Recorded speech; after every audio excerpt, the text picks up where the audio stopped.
Arestado ang isang notorious na holdapper sa San Pablo, Laguna matapos magnakaw sa iba't ibang branch ng isang courier service. Nasa frontline ng balitang yan, si Gerard de la Peña, exclusive. Nakikipagtransaksyon na lalaking naka-jacket at helmet para i-pick up ang kanyang parcel sa isang branch ng courier company sa San Pablo City, Laguna noong linggo ng hapon. Sa gitna ng pakikipag-usap, lumabas ang customer. Tila may kinuha siya sa nakapark ng motorsiklo sa labas at pumasok ulit sa loob. Pero imbes na mag-abot ng ID, tinutukan niya ng baril ang empleyado. Pumasok pa sa loob ang suspect at inabot ng empleyado ang parcel. Pinapasok ng lalaki ang empleyado sa loob ng kanilang opisina at tinangay ang laman ng mga kaha.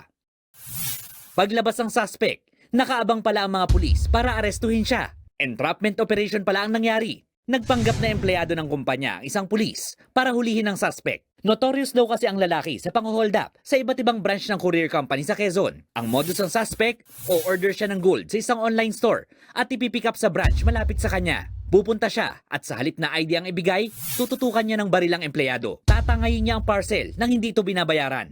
Merong representative nagtungo dito sa police station para mag-complain regarding sa mga series of robbery na nangyayari sa Tariaya, Candelaria at saka Padre Garcia, Batangas, kung saan sila yung biktima. At pagdating sa branch, doon niya ngayon na-hold upin yung teller. Kunin niya pa yung pinadala na order niya. Ang suspect din daw ang nasa likod ng pang-hold up sa isang branch sa Sariaya, Quezon noong June 21, kung saan nakakuha siya ng 3 parcel na nagkakahalaga na mahigit 280,000 pesos. Napag-alaman din nilang laruan lang ang baril na ginagamit ng suspect sa pang-hold up. Kahit nga police natin nung hindi mo mapansin na pellet gun ito kasi replica nga. So ikaw bilang teller, urusan kung civilian ka, matatakot ka talaga. Nakita na lang natin ito na napansin na lang natin ng replica after his arrest. Nakakulong na ang suspect sa San Pablo City Police. Naharap siya sa kasong robbery. Nagbabalita mula sa frontline, Gerard de la Peña, News 5. Mga kapatid, Jiggy Manikad po, iba na ang may alam at may pakialam sa panahon ngayon.